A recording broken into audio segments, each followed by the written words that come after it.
Hello, my friends. Welcome. My name is Joe. This is the Joe Martino Show. And today we're going to take two questions that I get a lot. And I'm going to take two questions, but I get some form of them from a lot of people.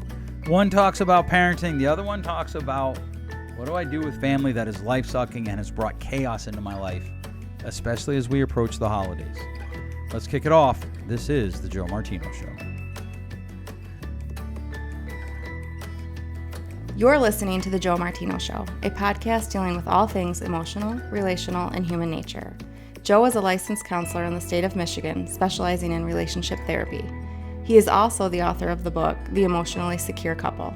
All advice offered in this episode is offered for entertainment and educational purposes only. Enjoy the show. Hey, friends, before we kick it off into this episode, I need to tell you two things. One, this episode is unedited. Due to a technical difficulty, we were not able to get this week's episode edited, so there's probably a lot of goofy stuff in there that didn't get cut out. I apologize. Two, someone did write in about last week's episode, the one about what boundaries are not, and they wanted to know, they said, hey, are you talking about your conversation with your client and their daughter? And I want to be clear, the conversation that I'm referencing there last week was between someone who wrote in who was not a client and their adult daughter who was also not a client. I just want to make sure that we're clear on that. That was not a client conversation that I had last week.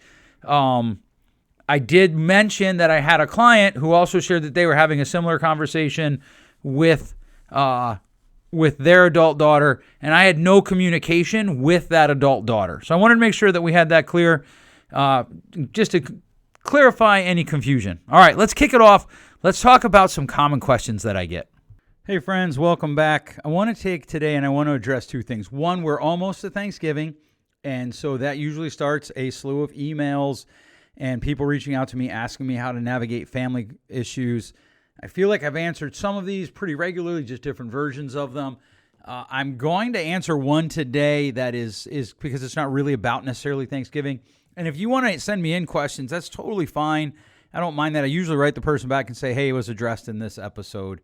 And then I have to go spend some time on it. Do you want to make a quick announcement? If you haven't heard already, the new website is up and it is running. Blog posts are coming. And if you're interested in getting those emailed directly to you, we're working on something for that, which will be coming shortly. All right, so I'm going to address two questions today. One is I consistently get letters about like, hey, I tried your parenting thing and it didn't work.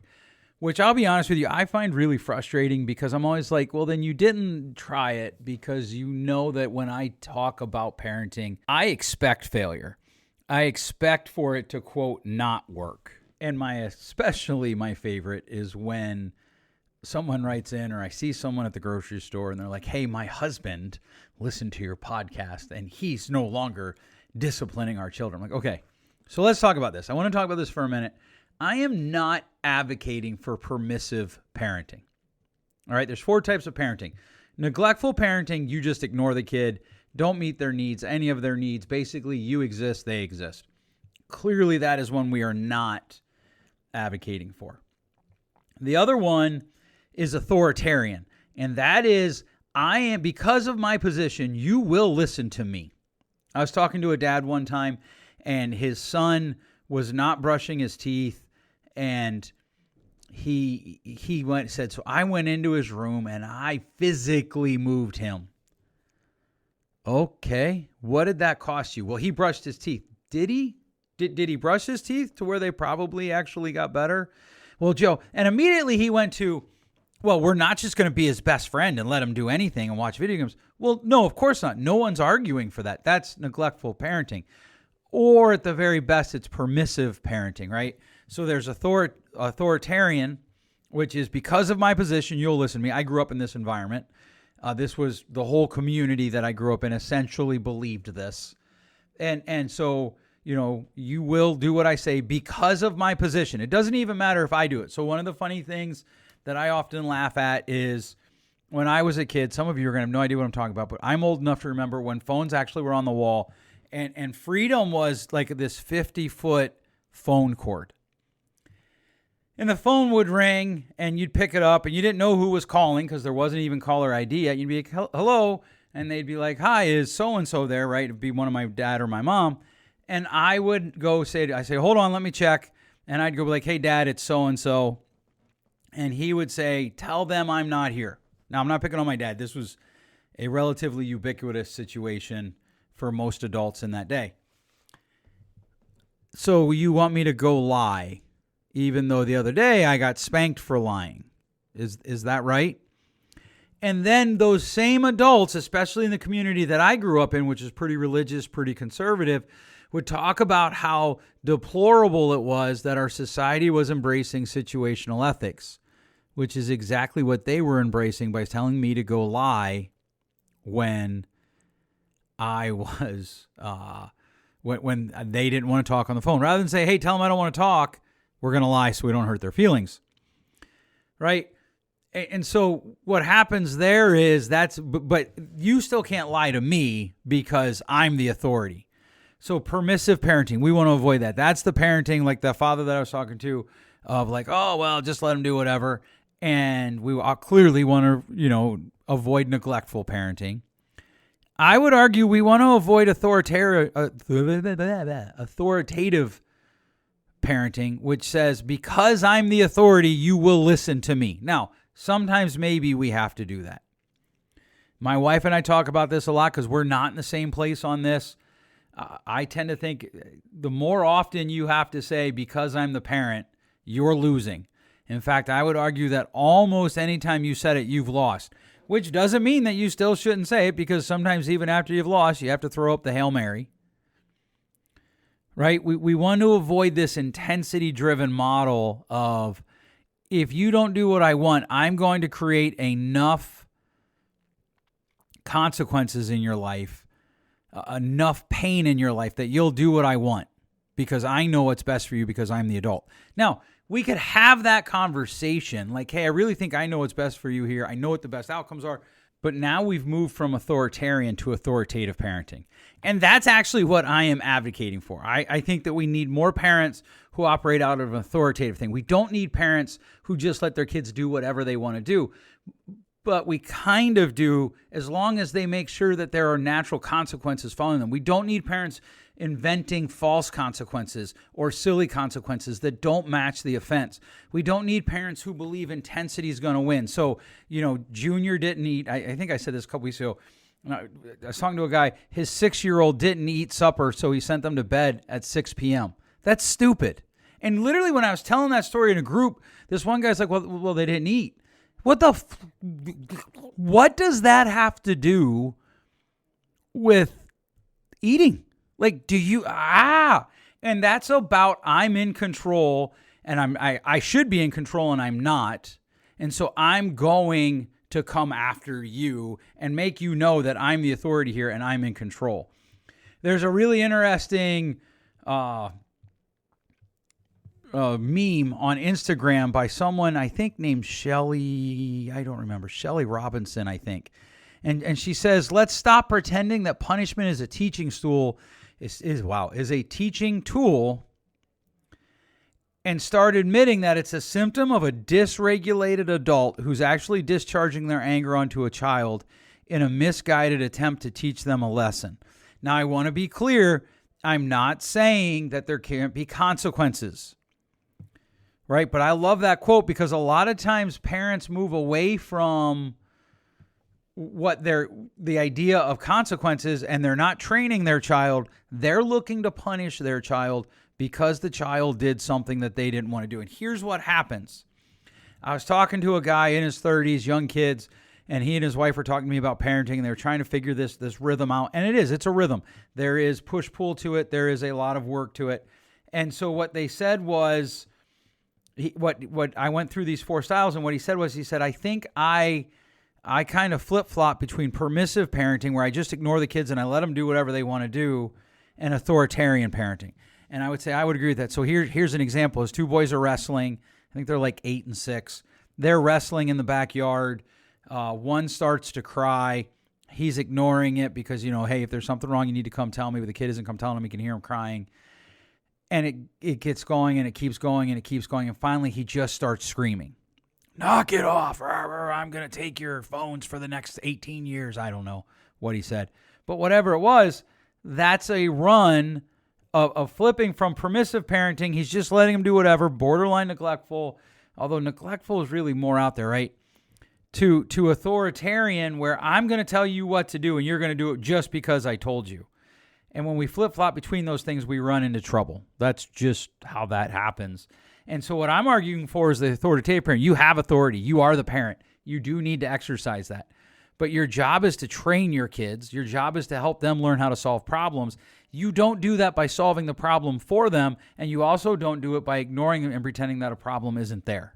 And I've said this probably a couple hundred times. I imagine I will continue to say it. I am all for the truth that talking to your kid is an intervention. People often say to me, well, I can't reason with my kids. I agree with you, which is why your behaviors should match the values that you tell them you want them to live. So if it's wrong for them to hit and you utilize hitting as a motivational tool, you have a congruency problem. And the only way you fix congruency problems is to reason with your kid. Now, the other side of that is there are parents that never enforce consequences. That's permissive parenting. You also have to be able to reason with your kid there, and it's not going to go well. That is a hard sell, right? So hopefully that'll put that to rest. I get a lot of emails about that. I want to be clear. You need to be active. You need to be intervening. You need to be talking to your kids. You need to be pointing them to who they want to be. You need to be talking about their identity. I believe in identity parenting. You need to move them in that direction. All right, now I want to get to a question that came through via email. Somebody wrote into me and said, Dear Joe, I want you to know that I appreciate your show. I listen to it regularly. I do have a question that you have sort of addressed, but not exactly these parameters. First of all, kudos to you, sir, for using the word parameters. Love that word. Essentially, I lost my place for these parameters. Here's the situation. My sister has continually brought distress and chaos into my life and the life of my family. My wife does not like her. I'm not sure that I like her. And certainly if I used your test of if she lived next door to me and I wasn't related to her, would we be friends? The answer is an emphatic no. So far, there's no question, right? See how he goes. He knows that. The outrighter knows that. He says, so here's my question. With Thanksgiving and Christmas and the holidays coming up, I know she's going to try to want to hang out, and we don't want to.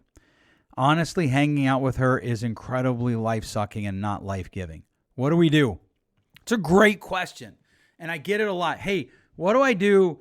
And there's two elements to the reason I think it makes it a great question. One, hey, we just don't really find our time with this relative to be very life-giving. Okay, I get that one.